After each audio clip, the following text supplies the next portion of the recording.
Hello and welcome to the Kim Jacobs Show. Okay, today we are going to have some really good thought provoking discussion surrounding police brutality, things that's happening in our community, in our country, and how we can offer solutions, things that we can do to bring some change about. Today's topic is our country, my thoughts. And so today I have community members on from various walks of life, and you'll get the opportunity to hear from them individually, business owners, law enforcement, ministry leaders, a variety of people that will share their perspectives. I want to make sure that on the Kim Jacobs Show, I give this platform as an opportunity for you to become educated from a wide variety of perspectives, as well as be able to share questions, comments. At this time, I would like for you all to make sure you guys mute your microphones until you're speaking as well. If you would be kind enough to go ahead and share today's broadcast with your friends, your family members, it doesn't matter if you're even friends, just anybody, share the Kim Jacobs Show with all so that they get a chance to participate. So we're going to jump right in and introduce my very special guest on today. And if you see me looking down, it's because I have a whole bunch of stuff in my possession. But Our Country, My Thoughts, Reflections on Police Brutality and Injustice Towards Blacks in America is today's topic. Panelist number one is attorney Tina Flowers. Now, keep in mind, if I don't say your full bio, you can definitely learn more about each of them on their respective websites, but I will read a portion of their bios. Attorney Tina Flowers holds a JD from Wake Forest University School of Law and an MS in Accounting from Liberty University and a BA in Political Science from the University of North Carolina at Chapel Hill. She's a family law attorney representing clients in matters related to issues such as custody, divorce, adoption, and child support.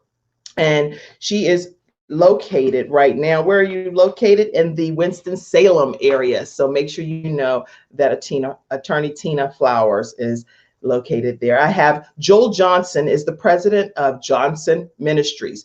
Joel Johnson has spoken before more than 2 million people in over 20 nations around the world. He's a keynote speaker to Acquire the Fire conferences for over 15 years, and he's the co-host of Messy Life podcast. It's a cool podcast.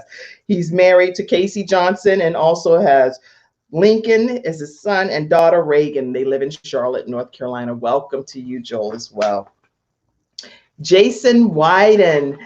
Now, you have a whole bunch here, Jason, which is some good stuff about you. You are the co-founder of Forward Impact, whose mission is to unleash and impact potential of next generation entrepreneurial leaders. This work includes supporting community-based strategies to develop and scale high-impact entrepreneurs, including HQ, Raleigh, Revgen, and Leadership Exchange. Jason brings an extensive background as an investor, a developer, and an entrepreneur to his current role as founding partner and CEO of HQ Raleigh. And he has lots of award-winning accolades to be able to share with you, some of which go to over $58 million in funding that was received in 2018. So welcome, Jason. Sergeant Richard Nelson has been with the CMPD for 16 years. You don't even look like 16 years. OMG, you look so young. Okay. He's currently the sergeant over the Community Engagement Division. There are many amazing programs under Sergeant Nelson to include Reach Out, Christmas Explorer Project, school mentoring cops and kids, to just name a few. He is a graduate of Virginia Tech and a man of Omega Psi Phi fraternity. In his free time, he enjoys traveling Disney World and spending time with his dog, Max. Then I have Sean Hall, who is also here today, who's my great friend. Everybody knows that you have there's a Gail and an Oprah. She could be Oprah, I could be Gail, or I could be Oprah, she could be Gail, whatever. The point is she's my bestie, and I'm so glad to have her on today. She is the founder of All Roads Education, and she has written a book on Prepare Now, Don't Pay Later. And Sean is the mother of amazing daughters, all girls, and married to Carl Hall. So I am so excited to have all of you on today. Welcome, everybody. They have their mics muted. Okay, so as we talk today, we're talking about the importance of us all getting on the same page. And I really just want to open up the discussion for us to have some dialogue about it. And so let's just start with, what steps specifically, and some of you will answer the question if it's pertaining to you, will the CMPD take to having officers be trained in de-escalation tactics and how they are ensuring that they are used in the field? So I wanted to ask you that, Sergeant Nelson. Yes, ma'am. Well, we always have de-escalation training, so officers do that every year. So we do that during the academy, and we make sure we do refreshers every year. So de-escalation is one of the main things that we focus on now, and that's very important. That's really good. I did have a question also. I noticed that a lot of times people are saying that their dash cams are not activated in different instances. And to me, that I'm only speaking personally, I'm like, when I get up in the morning and I'm getting ready for my day, it's certain things that are just a part of what I do to prepare for the show. If that's a part of the uniform and the requirements, I wonder why people aren't actually using those required tools. Any thoughts on that? Yes, they are required to use it at every call for service.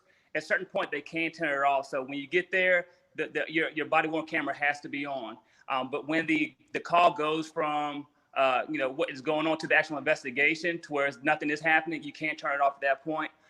If there's a scene that we go to where it's going to remain kind of a heated scene, you'll keep it on. So there are times you can turn it off, but the officer should have it on every time he goes to a call for service. But there are times within that call for service they are able to turn it off. Oh, interesting. Okay, very, very good. That's good information to know. Attorney Flowers, how does the issue of racism get addressed legally from your perspective as an attorney?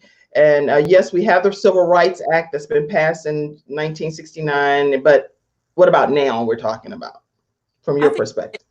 I think that a lot of people forget the power of local regulations and local laws.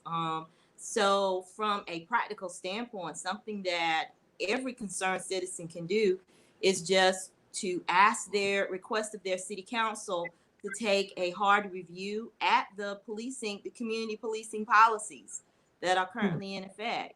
And then ask them to form a team of community leaders, of concerned citizens that can actually review the policies and that can make some, suggestions that can contribute to not only reforms that should be made, but publicizing it so that the community at large is aware of, what their officers in their communities, the procedures that they should be following, and the rules and the guidelines that impact them. I think too often we automatically jump to the federal level when it is really our local area, our local council, our local police department that's going to impact us the most. So from just a practical standpoint, that's something that citizens can do right now.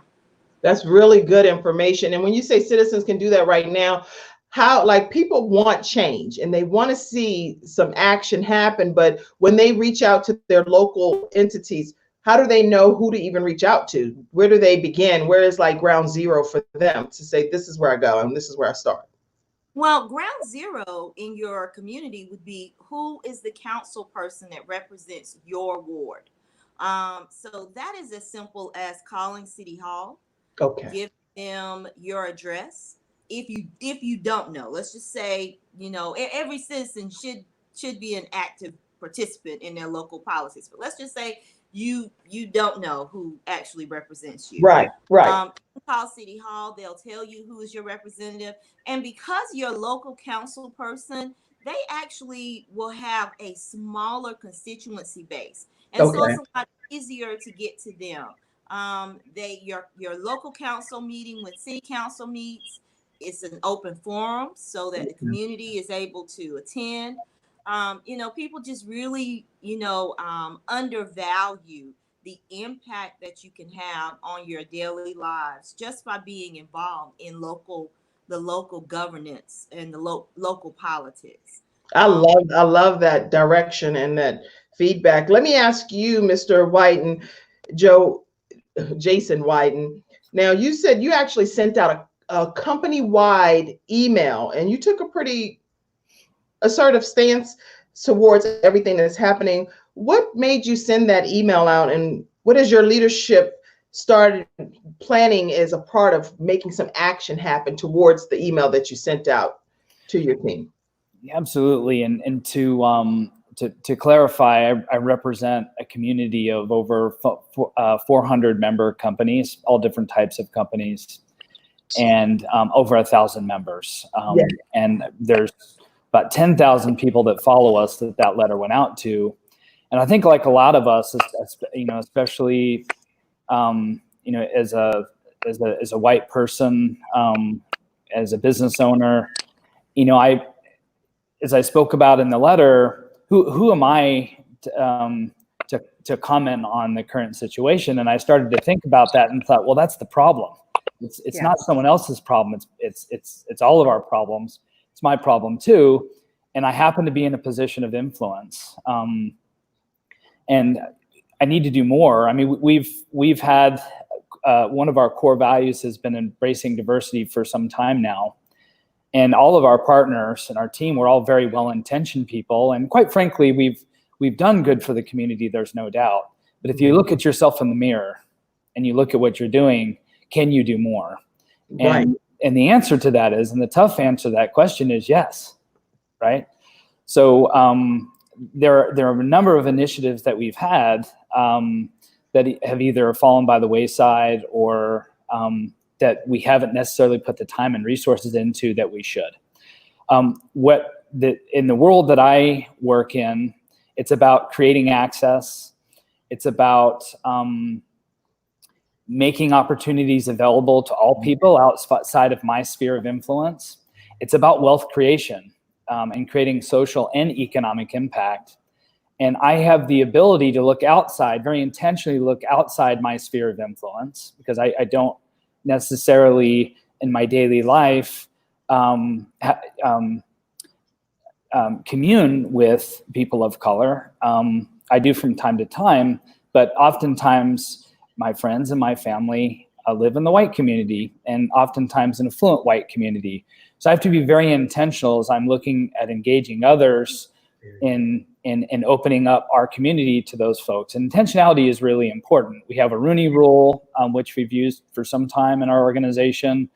We do have, most of my management are women. We can do better with people of color. I know that.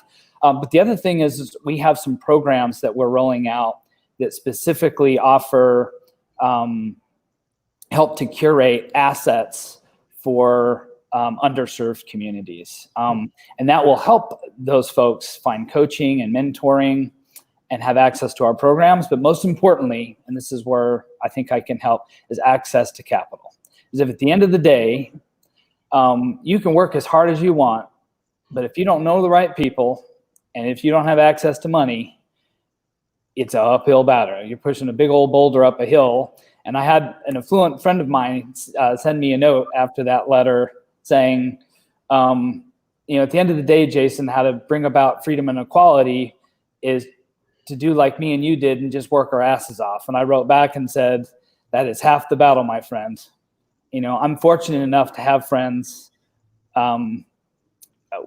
with money, and I'm fortunate to be well networked, but not everybody is. Right. No matter who you are, I think you need to be inclusive. You need to include everyone in those opportunities. And so there's a program in particular called the Main Street Program that we look to roll out to do just that. It's called the Main Street Program? The Main Street Program. Wow. And we'll have that more detail posted about that at hqraleigh.com here in the short-term future. I'm actually hiring an African-American woman that will be leading that initiative. That's HQ Raleigh. Yeah. I'm putting that in the comments because people need to know that, and they'll be able to see that later.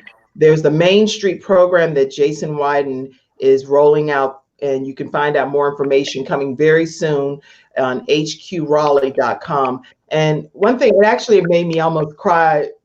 It made me almost cry, like at a whole different level, to hear you say, as a white male that you have to be intentional. And Joel, you can unmute your thing. I have a specific question for you as well, but you're a white male in this case too. And so if just to hear you directly say that you have to be intentional, I think is very important, and part of the challenge that people aren't even willing to confess and say, this is the area that I need to be able to take ownership of. My friends are African American, my friends are Caucasian, or whatever. And it's a real scenario that you just shared. And I just applaud you for saying that in order for me to be hanging out with Black people, I have to go to some greater extent to do that. I don't actually ever hear anybody say that ever since I've been a child. You're the first person I've ever heard say that. Yeah. So Well, Joe, I want to applaud Jason for saying that, and I think that that's something that everybody can do at a level. They're asking, what can I do? I think going to our city councils and our councilmen and getting active and involved in de-escalation and making sure our practices are sound in that way. But I think in a human level, all of us can go, we can begin to make sure that we go into conversations with people who are diverse than ourselves, and going in not with with an attitude of a student to learn, because there are different perspectives in different communities. And someone who has grown up in a pretty much white household, in a white community, predominantly white schools, all of those things, it wasn't until I was beyond that in my college years and then in my adult years where I really was able to sit down, have some conversations. And the idea that there was a different conversation going on at a dinner table, totally different than ones that I ever had, such as I was talking with one of my friends and he said, my mom and dad sat me down. He is in the African American community. And he was telling me, he said, hey, my mom and dad told me, I need to stick both of my hands outside of the window if I get pulled over and hold out my license so they can see both of my hands. That is a conversation I have never had, not one time, as a white individual.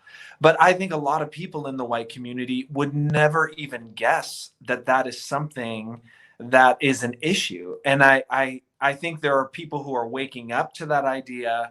I think what has happened in the last month has been out of great tragedy, has come amazing opportunities for awareness. And so this would be my words to my white friends who are out there, those of us who have white privilege and we don't even know what that privilege is. We don't even know that it's a privilege. It's just the environment we've grown up in, is to go in with an open mind as a student to say, hey, can you just tell me your perspective on these things? And then listen and learn and just hear what that person has to say as a human being. That's something that I think all of us as becoming better humans can do. And you will learn a ton will be opened up to you. wow, that's great information. And Joel, you as a white male went out and actually protested in honor of George Floyd. I would like to hear what made you do that. What officially made you say, okay, I'm going out here? Just at a heart level, I really, when I moved to Charlotte about 6 years ago, that's when I really had the amazing opportunity through my church to be able to meet. The church was located in the university area, so it was an incredibly diverse church. It was about 50-50 Black and white. And it was just so great to be able to work and to hang out with people who weren't from my own white community and where I came from. And so I remember when the riots happened years back here in Charlotte, in Uptown and those areas.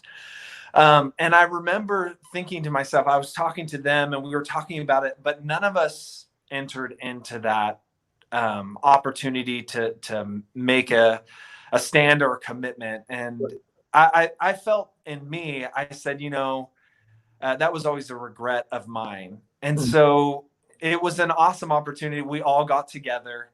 In my group of friends, it was a couple of white people and a group of about 8 people from the Black community. And I just got to walk the streets, and I just would ask my friends, what are you experiencing right now? Like, what does this mean to you? And what is going on? Personally, the things that have happened with the Floyd family and all of that, I mean, it breaks your heart when you experience that and you see that.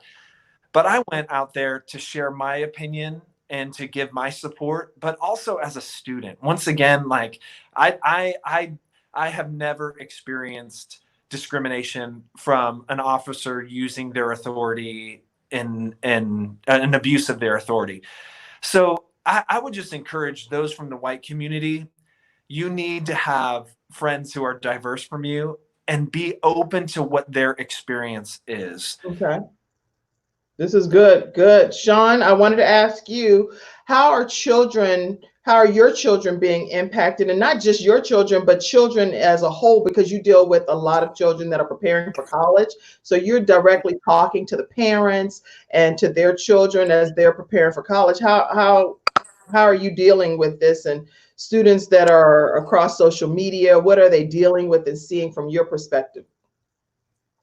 Oh, here's I hate to say it's tough because that's so cliche. And, you know, sometimes you can feel yourself getting emotional because it's emotional. It's no surprise I'm a Black woman. You can see that. But you can't see my 3 degrees. You can't see the fact that I speak 2 languages. You can't see the fact that I am a Christian.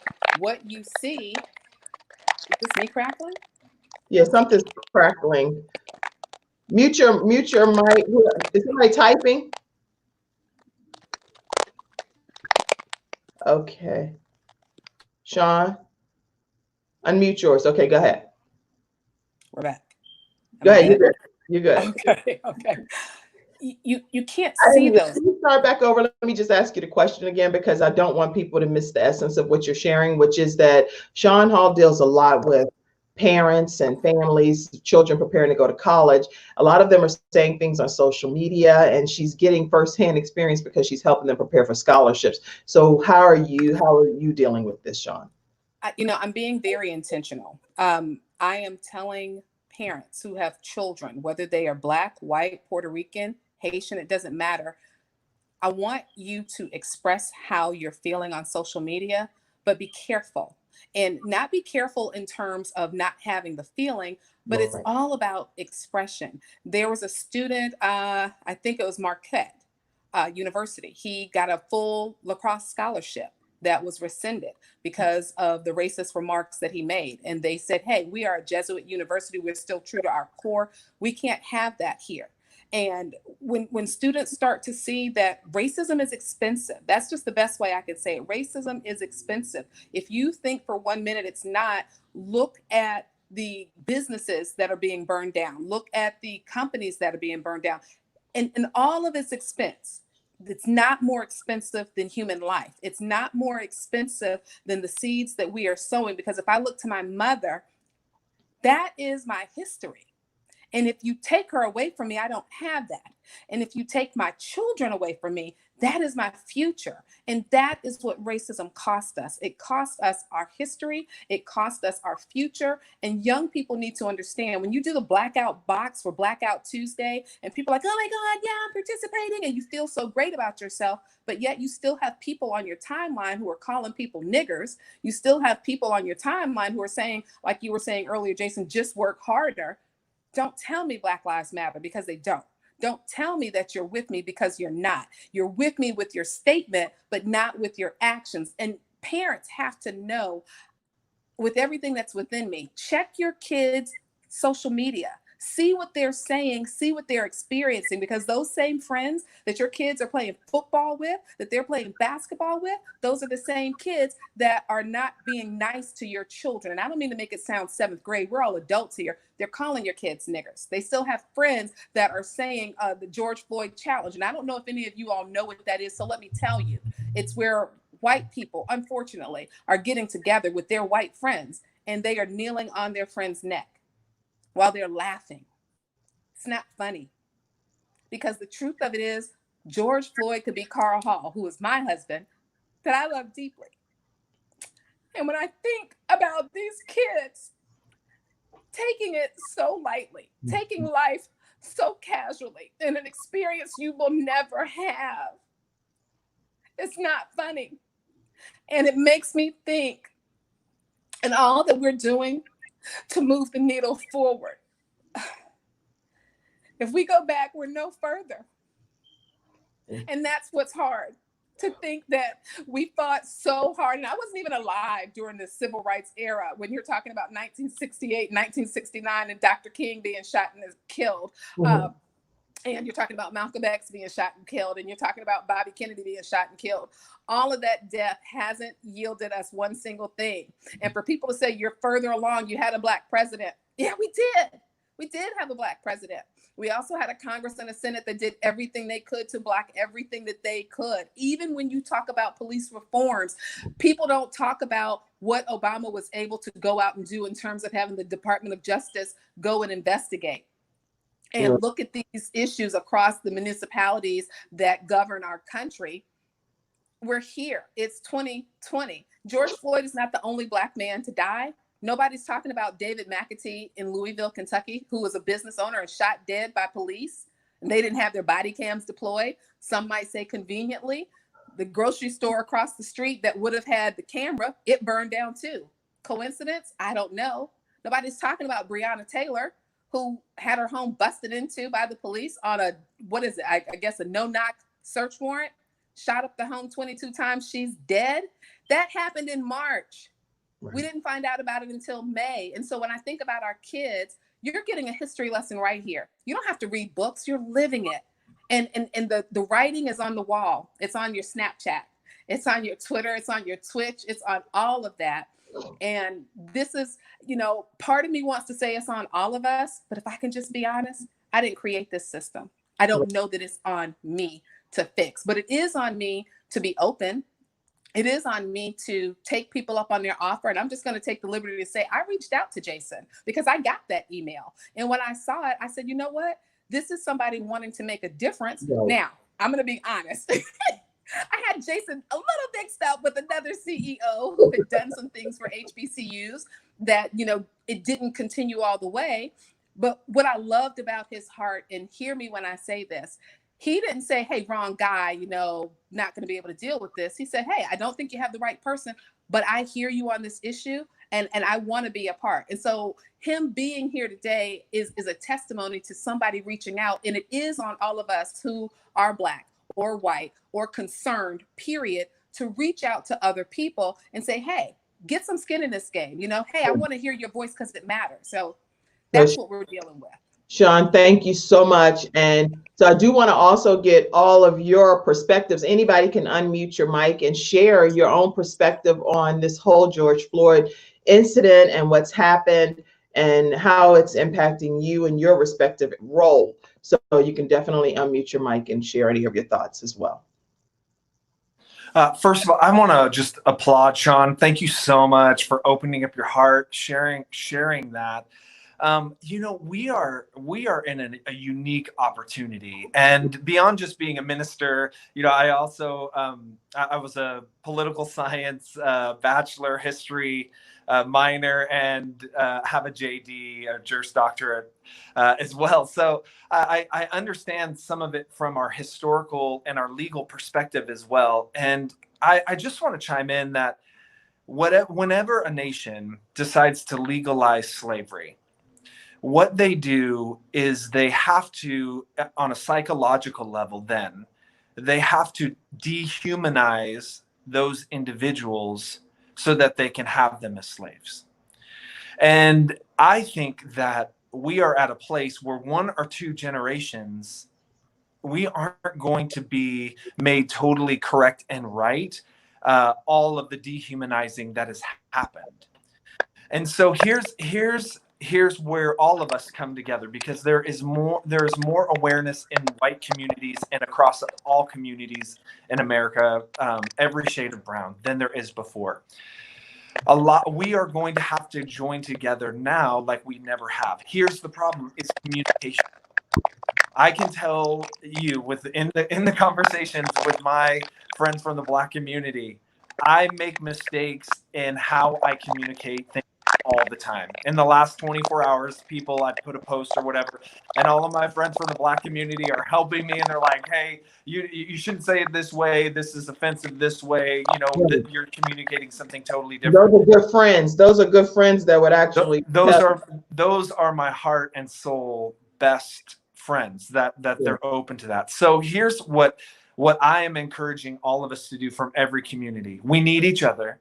I'm going to ask from every other community that's not from the white community to be patient with your white friends, your white individuals, because many of them don't even know that they're speaking racism or have that handle. But you can guide them in humility and respect and all of those things. And likewise, for those of us in the white community who have grown up in a white community, listen, like, we've got to come in as students. We've got to come in with humility, and we've got to learn a new language. That's what's happening here. Is we have different cultures, different communities with different languages and shorthands. Okay. And so we've got to learn those things. And that takes a ton of humility. That takes a ton of intentionality. Right. So if we can do that, we are at a moment in time where we can change things greater than we've ever changed them. And it is not going to be one community who does it. It's going to be us as Americans who are outraged at the abuses that have happened for centuries now, and we want to move the ball down the field forward. And so I would just ask that those who are in the Black community for extra grace and extra patience from every white person who's trying to learn and trying and moving in this direction. And I would just ask every white person who's out there in the white community, be humble, listen, learn, and we can see things, if we can get our communication down, happen that we all want to see happen. Thank you, Joel. So Sergeant Nelson, I wanted to ask, do you feel that the neck chokehold is something that's actually taught by the police department? And is that something that's normal for people to do when they're restraining someone? Because I would like to know that myself and learn more.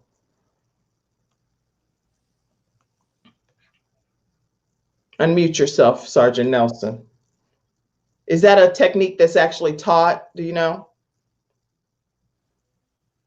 Okay, so he can't probably hear me. Anybody that wants to chime in too on ways that you believe? Okay, go ahead.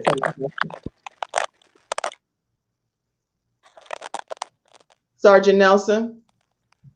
All right, what's the question? I'm sorry. I just said it.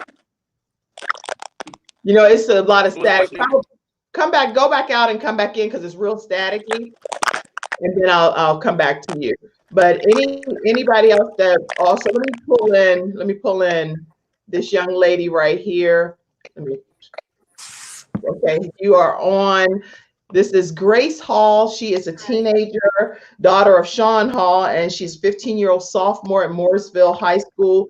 She's participated in 2 different protests for the first time. So she's a concerned teenager and wants to come on. It's hard to get some teenagers to come on the Kim Jacobs show to just flat out talk about it. But as you see, I saw teens being tased in Georgia, and I'm like, what? I mean, one young man, he had a taser stuck in his back, he said, for over 8 hours. This is unacceptable just to be out for peaceful protesting. So you could think that you're going out to just do something, a simple act or gesture to support a cause, and then you could end up getting hurt, like permanently. Anyway, so Grace Hall, welcome. And I wanted to thank you for coming on today. Thank you. Thank you so much. So let me just ask you, as a teenager, let me go to a question I have for you. As a teenager, how does it make you feel to see these types of incidents online that you're witnessing and firsthand when you got there to be a part of the protest? Tell us about your experience. The protest that I went to was very peaceful. I enjoyed it. I thought it was such a good opportunity to be a part of and to experience firsthand. But I did have a concern. So I went to one earlier in the day and it was very peaceful, but I had a friend who went to one in the night. And he told me that he was doing the same thing. He was very peaceful, but he was tear gassed and shot by rubber bullets. He said that his lungs burned. He thought that he was going to die and he could not breathe. I'm wondering why he had one experience and I had the other. Wow. That's interesting. So anybody on the panel, you want to try to address that for her? Why during the daytime she, and any of you can chime in, why she may have had a great experience because they were walking through neighborhoods, everybody was chipper, we're out here supporting the cause of Black Lives Matter. But then at night, the same support, same peaceful situation, but a different outcome for her friend. And I'm hoping, Kim, that Attorney Flowers will be able to jump in and Sergeant Nelson when he gets back, because, Yeah. you know, the police know, and I want to say that what's happening here in Charlotte is happening across the country. Nighttime protests are somehow dubbed riots, and they should not be. People are coming out peacefully. The difference is the night. Now, my grandmother, and maybe some of you had grandmothers this way, that said nothing good can happen at nighttime. And if that is the mindset that people take, more specifically that police take, it is about your mindset, and you're already thinking that because people are out here at night, this is not going to go well. But they deserve the same benefit of the doubt. They deserve to have their expression. If people are doing something wrong, there's a way to detain them that should not involve harm. Because we say, oh, a rubber bullet doesn't hurt. Tell that to the journalist who is blind. Tell that to the protester who had half his face knocked off with a rubber bullet. And how does that make these children feel? Because to me, it's a subliminal message to say you'll get this too if you come out here. And so Sergeant Nelson is back, and I want to give him an opportunity to address why the nighttime protests are treated differently than the daytime protests. Yes, ma'am. For the nighttime, I'm out there at night as well. So the nighttime, they're not treated any differently until, stuff starts getting thrown at officers and it turns into more of a violent thing. Where they try to bust out the window, so it's not treated any differently. We'll lead the protest wherever they go, and the only time it turns where we use munitions is when it turns violent from the crowd. And I believe that with what happened the other night, there's nothing that the video shows that did not look good, and that's one of the things that once it goes to the state, because we're going to an outside agency to review that. They're going to review it and see what needs to be done so we could get an outside opinion of that. And that, again, that was something that did not look good. So hopefully we can learn from that. And I think it's all, like Chief said, it's going to be one of those things that we need to learn from. Of course, we wish it never would have happened. But yeah, nighttime is not treated any differently. And we try to look at it the same. And I think there's a question beforehand about I'm assuming the knee hold on the neck. Was that a question? Prior before this? Okay, that is something we don't practice. We've never practiced that. Well, I've been here for my 16 years. And one thing that I would like to address too is as an officer, when I watched it, I try not to watch that video because I heard of how bad it was, but I watched it because it was everywhere. And it was just kind of, appalling to see the disregard of a life, and as an officer, in my mind, the only thing I'm saying is let him up. Just let him up because he can't breathe. And to see that is just, it's horrible. And then hopefully that's something with the, with the reform that they look at, and it's something that department will actually change, because that is one of those things that it should not be used. And it was scary and hard to watch. Wow. That's a great, Kim, yeah. I would like to say something too. Yeah, please. Really speak to what Grace and what Sergeant Nelson was saying. And it goes back to what Joel Johnson mentioned earlier. I think that, whether you're looking at the way we view the right to protest or the way that we view the methods of policing and constraint that are used, it goes back to what Joel was saying in terms of our history.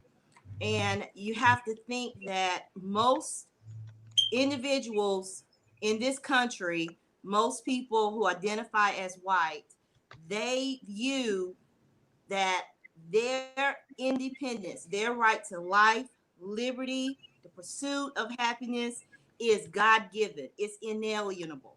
They wake up, they are born with this idea and this notion that they have a right to life their humanity is fully recognized. Whereas, as descendants of slaves, we were only given in 1865 the right to be free from servitude, right? Unless there was a punishment for a crime, but there was never enshrined in that 13th Amendment a recognition of our humanity. So you did go from what Joel was saying, you went from an institution and a culture that described and that enshrined the dehumanization of an entire people. And ever since 1865, Black people in America have been trying to breathe. We thought if we got the right to vote, we would be able to breathe. We thought if we got a Black president elected, we would be able to breathe. We thought if we rose to the high ranks of all of these professional organizations. I mean, I'm a graduate from predominantly white institutions. We thought, and I didn't get there from affirmative action. I got there because I had a 4.0 GPA when I graduated from high school. I say that because most white people, when they look at you and you're Black, they say, oh, they must have gotten here for some type of affirmative action. No, we work hard. We work twice as hard to get half as far. And even sitting in the boardroom, even sitting in the courtroom, even sitting in the bank, even with the 780 credit score, we still can't breathe. So when you say to us, and I hope that this not you in particular, but when you say to us, you know, be patient, that is part of the anger that you see expressed. That is part of this eruption, because what I really hope that white America understands is that we've been patient since 1865, and yet we still can't breathe. wow, So that's crazy. That's amazing profound statement that you're making. And when Attorney Flowers is saying you is being understood, it's not being just about you particular, any specific person. So let me also make sure that I give Mr. Jason Wyden an opportunity to say a final comment or so. Sergeant Nelson, mute your microphone to embrace mute yours as well until you're getting ready to speak. So, Mr. Jason Wyden, I know you are getting ready to get off. We had talked in advance that you have to get your daughter, and I appreciate you being on today's panel discussion. Would you like to make any closing comments that before you disconnect? And guys, before everybody disconnects, I got to give my audience a chance to ask you guys questions. I'm going to go ahead and pop the first question in so that whoever would like to answer it can know that. I do a flash round, and my audience will be so mad if I don't give them a chance to get their questions answered on today's broadcast. So whoever is going to answer that question, get prepared. In the meantime, go ahead, Jason, and say any closing comment you would like to say. Now, I would just say we've got to keep talking. I was fortunate enough to talk to Dr. Dillard a couple days ago at Shaw University about ways that historically Black college at Shaw right here in Raleigh. We've got to keep talking. If we don't keep talking, nothing's going to change. But there needs to be more intention. I've been a very well-intentioned person for a long time. I have an activist wife that deals a lot with women and gender issues. So it's not, I'm one of the thoughtful people, but I'm well-intentioned. But when I looked in the mirror, it's about action. So, pat me on the back, when I've actually enacted change or assisted in enacting change. I really appreciate being invited on this panel today and hearing everybody's perspective. So thank you very much, and vote. Vote. Yes, absolutely. Yeah, stay engaged and vote. And I appreciate y'all, and be safe. And make sure you please share more information through my show with the Main Street program that you're talking about, and share whether it's credit-based and different things once you start to roll the program out. I would love for my audience to get a chance to be able to apply for some of that funding. Okay. Great. I'll stay in touch. Thank you. Thank you. Thank you for coming on. Bye-bye. Let me go back to who can answer that question. Let me pull you back in too, Sean. And Grace, I want to make sure I know you're a teenager. So before I continue on, do you want to stay on and if you want to answer questions as well, or do you want to say some closing comments and go back to doing teenage stuff? I can stay on. It's not a problem. Go, Grace. It's your birthday. Okay. And this is also a quick moment for me to also do a quick announcement before I go to I have to share every time somebody is sponsoring my show, I have to share who my sponsor is for today's episode. So today's episode is sponsored in part by Adele McLean, and she is the owner of Exclusively for Eternity. Now, Exclusively for Eternity, her slogan is "Let her last dress be her best dress," because it is for eternity. And she makes burial gowns, customized gowns that are for males or females, but here are some of the female gowns that she's designed. And she can also customize it if it's a specific outfit that's needed by your loved one. And again, with COVID-19 and all of the things that's transpiring in today's society, where people are passing away, unfortunately, quickly, you may need to know who you can reach out to get a burial gown or outfit made. 412-403-3338. Again, let her last dress be her best dress, because it is for eternity. Thank you so much, Adele McLean, for sponsoring today's episode. And if you would like to sponsor an episode of The Kim Jacobs Show, you can go to kim@thebalancedoctor.tv and let me know that you are interested. We are seeking college interns as well. And you can email me to get your resume sent if you are interested in being one of the college interns for college credits on The Kim Jacobs Show. I am so grateful that each of you have become a part of today's panel. My final announcement piece before we go to answering the flash round is we have prayer line from 12 to 12:30, Monday through Friday, 978-990-5000. Access code is 322083#. And we're praying for COVID-19 individuals that have been infected, those that are in hospital that don't even have the disease, but they can't be with their loved ones, so they're dealing in isolation. It's a lot of things happening in today's society. Okay, so our audience have questions, and I want to make sure, let's go. Who's going to answer this question from Katrina Womack? How do we answer our children? My baby, who is 7, asked me, "Why do the police not like me? I cried. I don't know how to respond. All of his life, his immediate family is all cultures, Hispanic, African American, white. He has never felt this before." So anybody want to tackle that question? Why not, Kim? What I'm going to say to Katrina, and it's hard because I'm a mother of 4. My youngest is 7 as well. And what I have told her is that it's not just simple as dislike. I don't believe that we can make blanket statements across the board. All police are not bad. No. All police are not out here trying to hurt you. They're not all people that are bad, meaning all Black people are not criminals. They're not thieves. They're not out here to hurt you. All white people are not bad. They're not out here to hurt you. The reality is that there's going to be some in all of those categories. In every one of those categories, there will be bad people. There will be people who will try to hurt you. And so what I have told my own daughter, because I am a woman of faith, I do believe in God, is that we pray.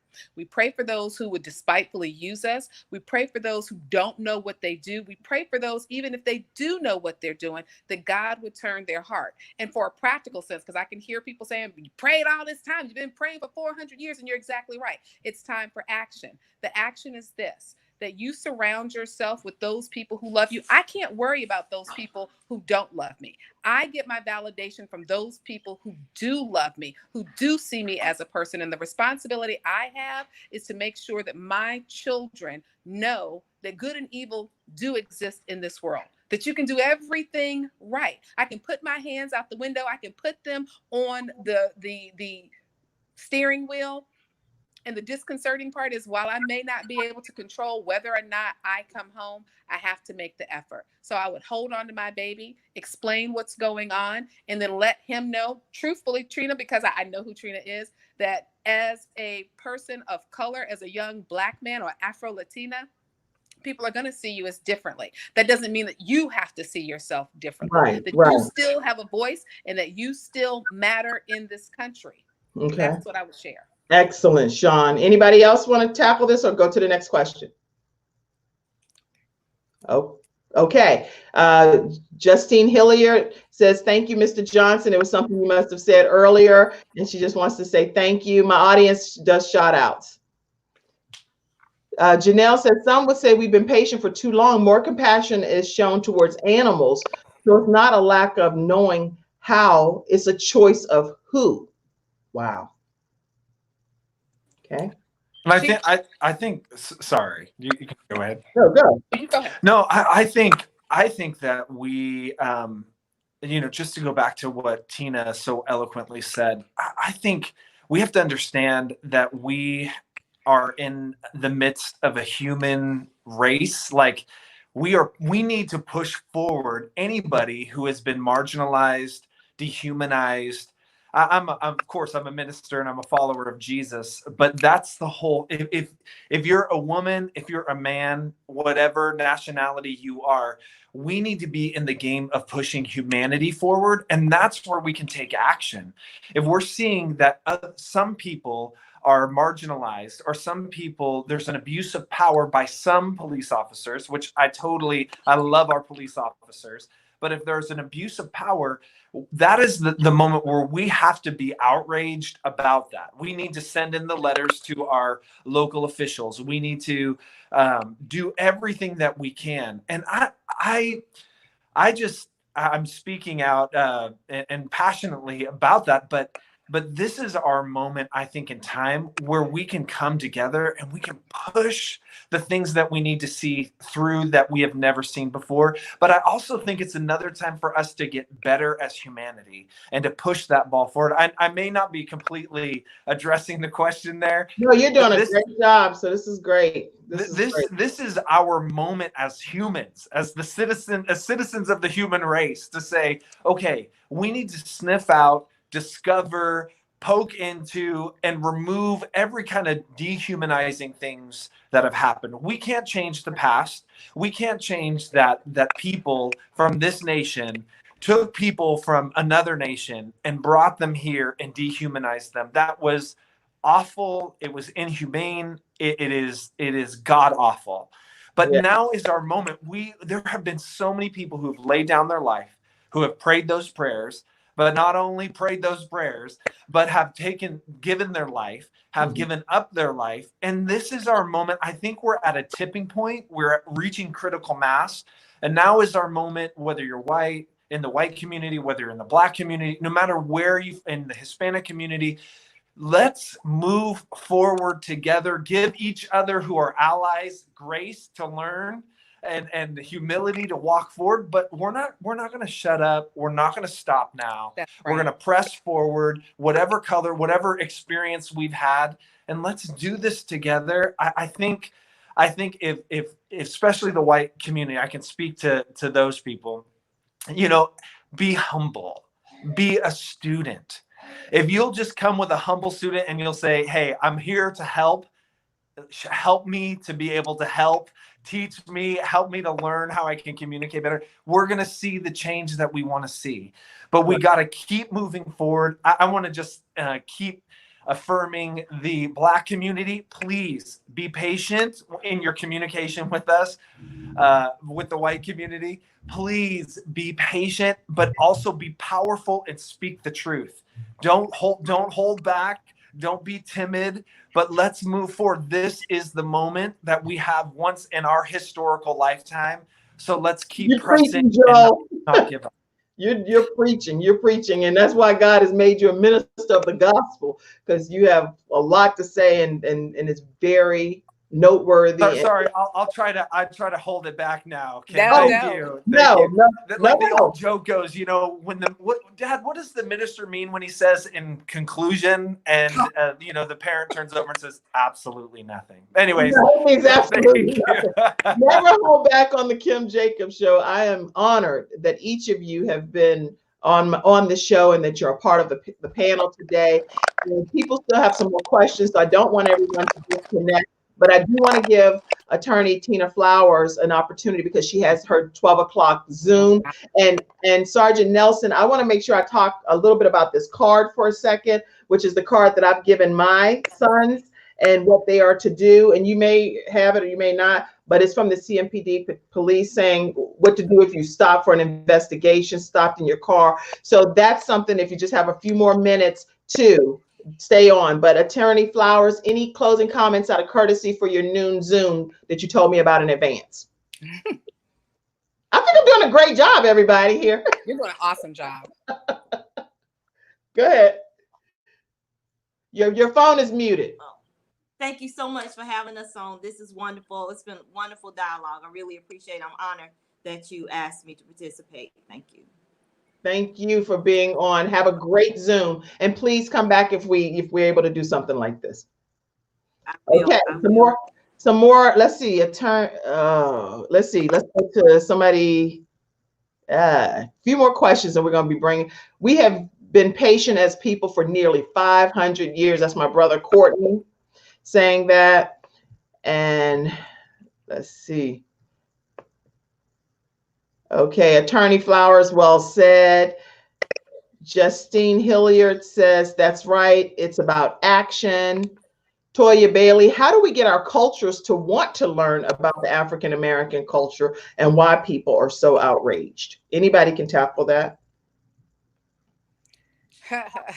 You know, I think when you talk about other cultures wanting to learn more, that's a question that really people have to sit in and ask, why don't you want to learn more? And I know exactly what you meant, Pastor Joel, where you were talking about the patience that people exude if they're Black, with their white friends, with their Hispanic friends, as they try to walk through this. And I have to give a little pushback, just as Janelle was saying and Attorney Flowers, that word right may not be the right word. And I'm going to tell you why, because we've been patient, but persistence will get you everywhere. Persistence. If you say that you want to do better, persist to do better. Persist to want to learn more about African Americans in this country. Because I listened to Drew Brees. I heard what he said about the flag and people kneeling. And my question would be, now do you understand why Colin said kneel? Now do we understand that the flag is an inanimate object? The flag does not speak. It makes no never mind to the flag whether people stand or not.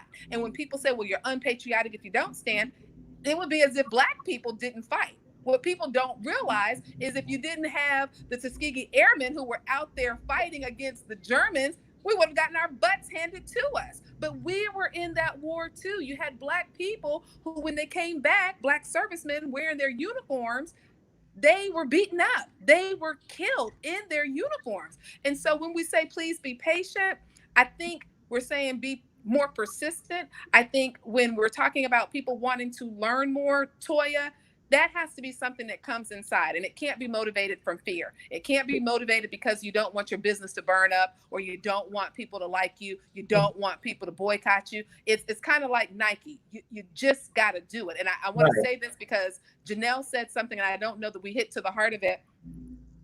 If you will replace George Floyd for a moment with a dog, your dog, Fluffy, a Shih Tzu, my dog Misty, that's a rescue, and had that happen to her,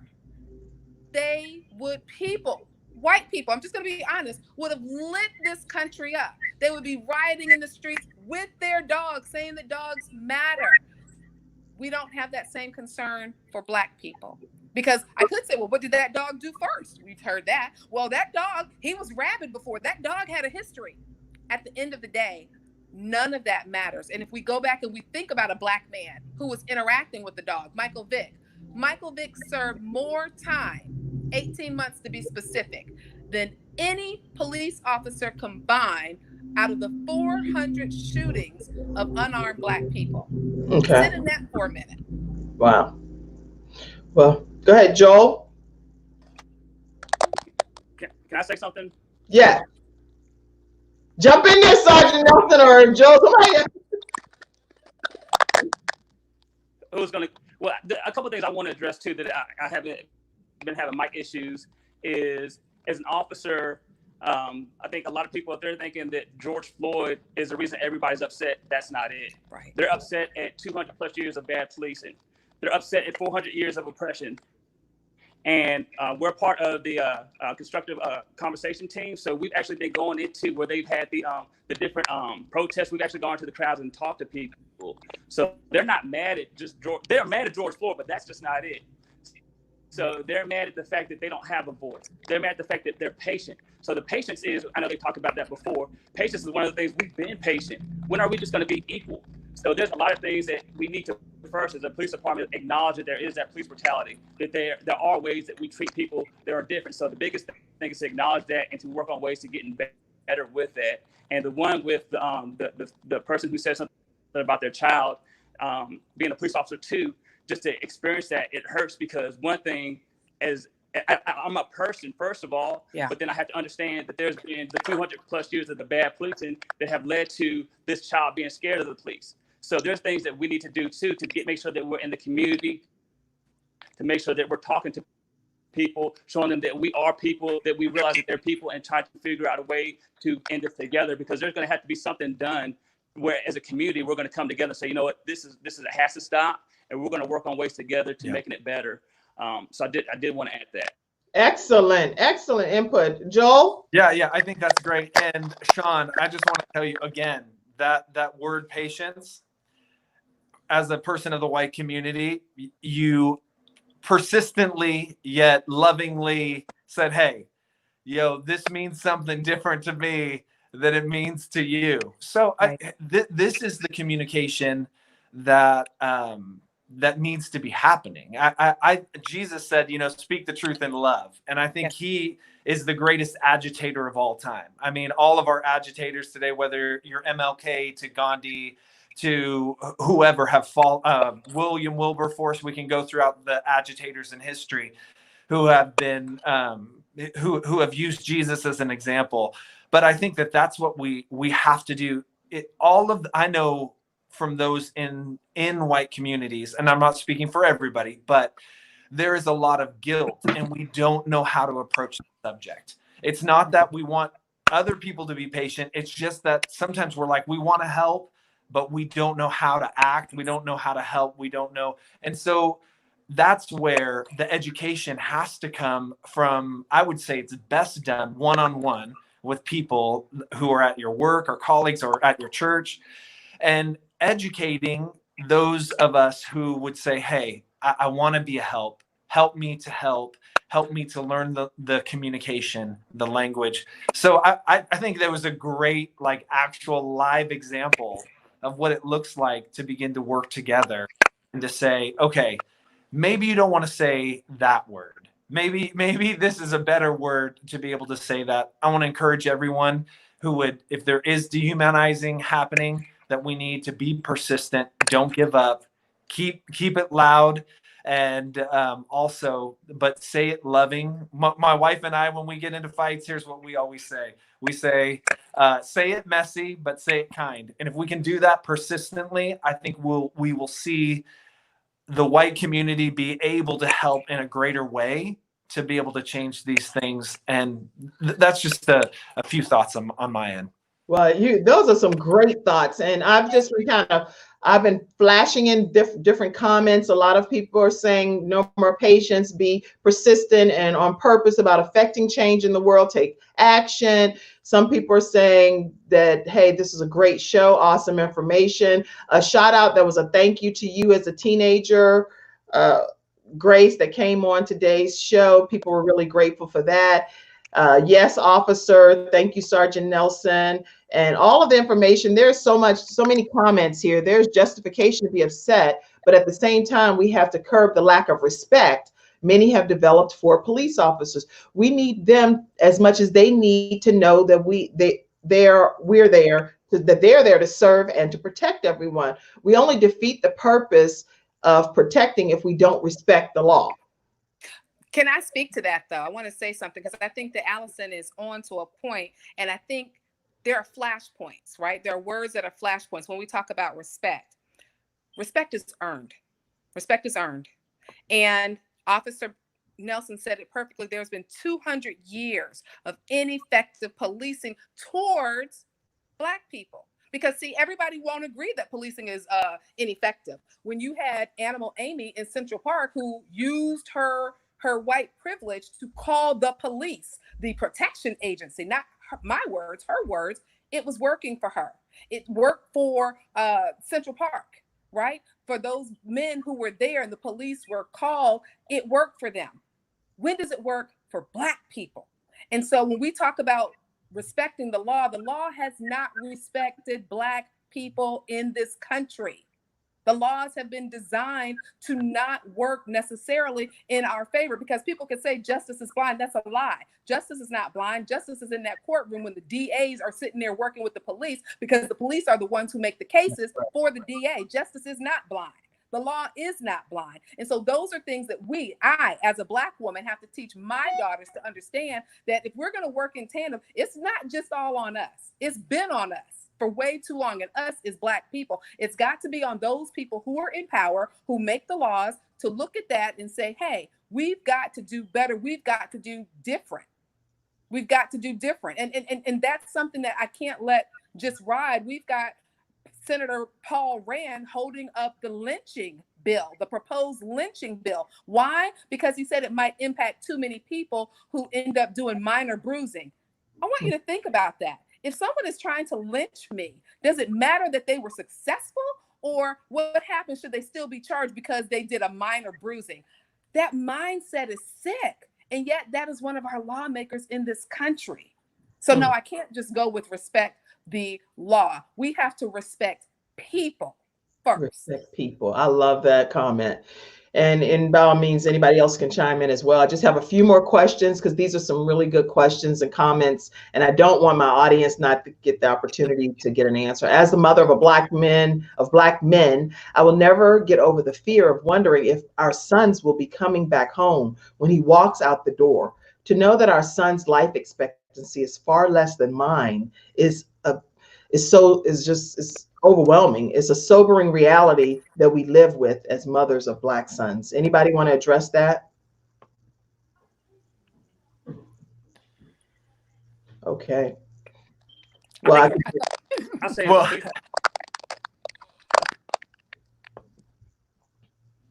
what did you say, Sergeant Nelson? That's what we, I think, as a police officer, we get that a lot. I hear that, during these riots, during the protests, I heard that a lot too, of how they're fearful. And that's one of the, as a police officer, my job is to protect people and to serve, and to know that, I come from a military family, so I didn't live. So I always felt like I was protected everywhere I went. But now that as a police officer, I'm seeing it differently. So that has to, open my eyes as well, to make sure that I'm doing better myself as a police officer, to make sure that I'm better serving the community, so they're not feeling that way. And I know that as a police officer, I have a lot that I have to catch up on, because this has been going on for years, well, as a police officer. So that, like, in my career, it's my job to make sure that I'm doing things the right way, to make sure that they're not feeling that way. Good answer. Thank you so much. And my mom, who's watching this show, says, Sergeant Nelson, thank you for explaining to my 7-year-old grandson that not all policemen are the same. I don't want him to think that no one likes him just because of his color. So thank you, she said. Now, Toya Bailey said, silence speaks volumes. And she said she's typed this multiple times. So I want to make sure that someone addresses what she's saying. The silence actually speaks loudly that I don't have a stance one way or the other on this issue. Yeah. Anybody want to tackle that? I wanted to ask Grace to speak on it, because we're here in Morrisville. The high school that she attends has over 2,000 students. And as of today, I've not seen any statement made by our leadership. Not about, people do this kind of glom on communication that, we don't think that any life should be impacted. And that's another thing that, if I can be honest, Joel, and Sergeant Nelson, it ticks the Black community off because we're not talking about any life. We are talking about Black lives. The last time I looked, I didn't see a white man down on the ground with some sergeant with his knee on his neck. It was a Black life, and it's as if people are afraid to say that. And so I want to know from Grace, how do you feel about the silence that you're experiencing with your school district? To me, as a student of color, and I go to their school, it makes me upset that there is no statement to be put out.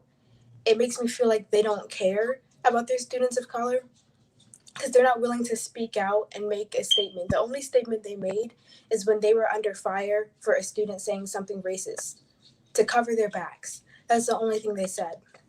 About the silence speaks volumes, I think that is true. And as teens, a lot of the times we ask ourselves, well, what can I do?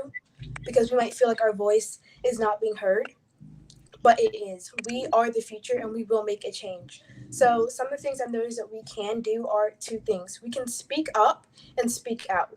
And what I mean by speak up is when you see something or your friend saying something, you need to call them out. Regardless of them being your friend or even your parent, you need to call them out. Because if you can sit back and say you support the movement, but when it comes to real life and you need to speak out and you're silent, you don't. You don't. On the other half, the speak out is there's a lot we can do. We can't be silent. As teenagers, we cannot sit there, see what's happening, and just not say anything. There are multiple ways we can speak out. We have social media. We can use that as a platform. Or we can sign petitions. It does not take that long. I've signed over 100. It took less than 10 minutes. But we need to do something. If you want to see a change, it has to start with you. Wow. Another thing I noticed is some people are taking this as a trend, and it's not. My life, your life, and our life is not a trend. So long after the hashtag stops trending, we still need to be talking about this. Wow. I mean, that is just a powerful way to say bring this whole show to a close. We've gone a few extra minutes because of so much input, but I do want to give each of you an opportunity to say a closing comment. Sean, I don't disagree with you, but we have to make it start somewhere, but we have to get past revolving. Okay, so what I ask each of you to do is to go back as panel members and just maybe look at the different posts and feel free to chime in and actually address some of those because there's lots of comments coming in. Guilford County is hosting a group session for young men, and I refuse to allow my sons to attend as they aren't allowing parents. I don't want them to receive the wrong narrative, especially since they attend a predominantly white school. It's a lot of comments. So that's right, Grace, stay strong and walk in your greatness. I hate to not put a comment up, but at this point, okay, at this point, I'm going to have to bring the show to an awesome comment, Grace Hall. Lots of shout outs to you. So Grace, make sure you as a teenager go back to my page as well and just respond and thank some of the people that chimed out. I want to personally, before you guys say your closing comments, I want to just give each of you a chance to close, and I'm going to close the show. But I do want to thank you all for being on my panel today. I thank Attorney Flowers. I thank Jason Wyden for being on here. And I thank you all for being here as well. Joel Johnson, going out and protesting, regardless of whether you knew everything to do or not to do, you went out there and did a great job representing, and I appreciate you. I appreciate you, Sergeant Nelson, for coming on and just like literally the bombarding of all of the questions. You took it like a trooper, like a Q. I'm a Delta. It's like, okay, anyway, so excited over there that you took that from a community perspective. And definitely tell people at some point in your closing comments about these cards, because I've given my children these cards, but I'm nervous about telling them to reach for the card. So maybe they should just have a script, elevator pitch in there. And Sean, thank you for allowing your daughter to come in and also for being my teacher. So if each of you would unmute your mic individually and say your closing comments. Thank you all for tuning into the Kim Jacobs Show today. Tune in tomorrow. We have clergy that will be on talking about the responsibility of the households of faith because each household of faith has some type of responsibility to be able to be a part of this initiative of things that's happening in our country. And what is their stance? What are their perspectives? How are we helping congregants and parishioners through this emotional situation that's been happening? And we're praying for the Floyd family. I do want to say that on behalf of the Kim Jacobs Show. And I don't care what George Floyd's background was. I've seen some narratives about that too. He's a human being and his life was stripped from him. And so I do want to say that I'm praying on behalf of the Kim Jacobs Show for the Floyd family and for all families, regardless of your race, that were impacted unjustly. And so I'm praying for all of you. Okay, closing comments. I'll go one at a time. Grace Hall, and then I'm going to pop you out. I just want to say we all have a voice, so we need to use it. Thank you for having me. Thank you for being on today. Joel Johnson. I want to say all Black lives matter. Black lives matter. They matter. There is a unique history in this country and a history that has and a legal system that has been set against them. And so we got to join, we got to help, we got to lift up in any way that we can. Black lives matter. Oh, Joel, thank you so much for being on my show today. And you see, I keep having you back. So it's like you're my brother some kind of way. We continue to connect. Right here. Thank you. Go to Messy Podcast. Say your Joel Johnson. Messy Life Podcast. You can go to joeljohnson.org, find out all the information there. Thanks so much, Kim, for having me on the show. joeljohnson.org, Messy Life Podcast with him and Casey. Make sure you check out their podcast, okay? And thank you, Joel. Thanks. Okay, Sergeant Nelson. Yes, ma'am. Thank you for having me on the show. The things I'd like to end with is together. I think we can end the police brutality. I think that's very big. If it's okay, I'd like to get my information as well. In case you guys have any questions, I know a lot of times you don't know where to go for answers because you have a lot of questions, but you don't have the answers or anybody to answer for you. But here's my phone number. It's 704-301-5716. And my email I'm going to put that on there. Sergeant Nelson. And what's your phone number? The phone number is 704-301-5716. And the email address is not quick enough. I gotta say it one more time. 704-301. 704. Is it still a lot of static? It's just real glitchy. It's 704-301-5716. Okay. And thank you so much. And I put his information in the chat. 704-301-5716. Yeah. I don't care how glitchy it sounds. The fact that you are on here speaks very clearly.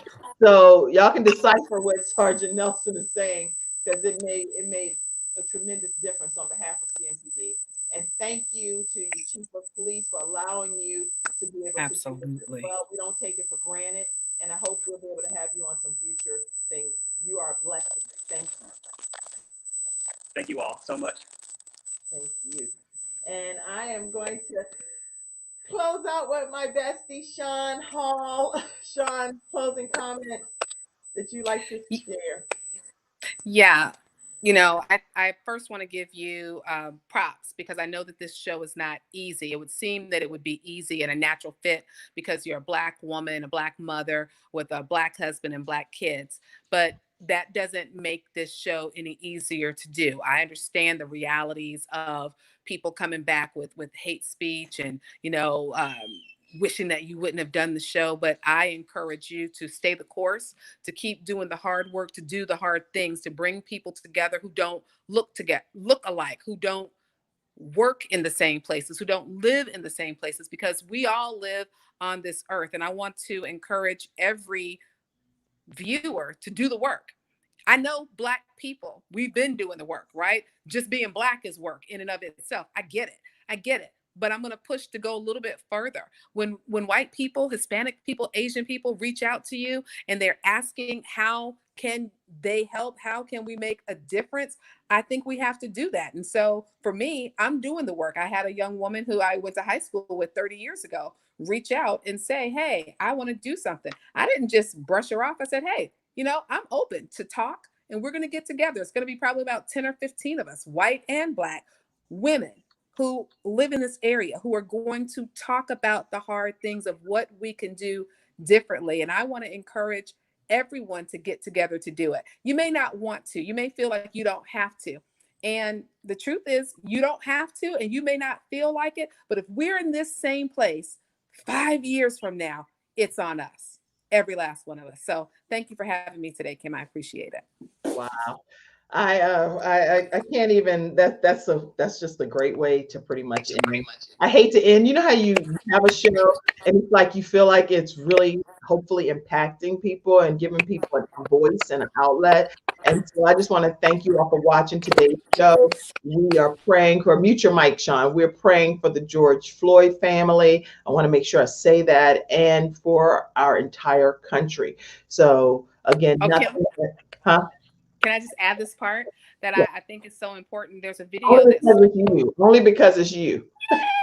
I'm going to take that point of personal privilege and say, your words matter. Your words matter. There's a video circulating. I hope that some of you have seen it. I hope you get a chance to see it. It's with George Floyd, and he's got his daughter on his shoulders. And she said, Daddy changed the world. Daddy changed the world. She didn't know how prophetic she was being in that instance, but I truly believe that with his death, it's going to breathe life into our country, into our homes, into our relationships. And every single day, your words matter because you can change the world. Wow. I wish I could find that shoulder. I wish I could find that video right quick, but I don't know if I would be able to fast enough. George Floyd's 6-year-old daughter, Daddy changed the world. Wow. Okay, let me see if I can get to that right quick. Hold on. I'm glad you said that. Where is this? This is on George Floyd's daughter, Gianna. Okay. Gianna. Okay. Wow. I'm gonna see if I can just show a quick clip of that. I don't know if I'll get any kind of problem with showing that, but I think it's okay since it's public.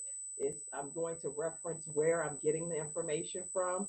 I'm getting it from Inside Edition, and just so that we are not doing any kind of plagiarism or anything. But I'm going to show you a quick clip of what I was able to pull up. Thank you, Sean, for mentioning this. And let's see if we can go ahead and.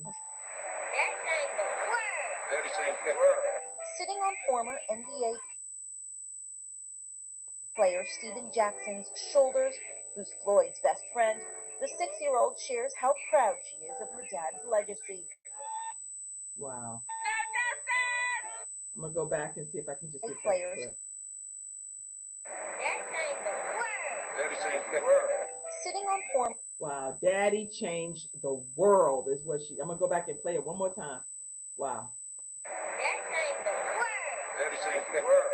Sitting on former NBA player Stephen Jackson's shoulders, who's Floyd's best friend, the 6-year-old shares how proud she is of her dad's legacy.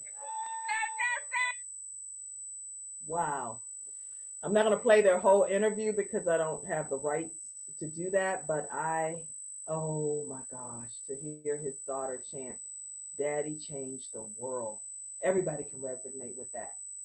My God. George Floyd, thank you for sharing how you feel from a child's perspective about your daddy. And yes, your daddy did change the world, sweetheart. And sometimes even after death, that the change comes about.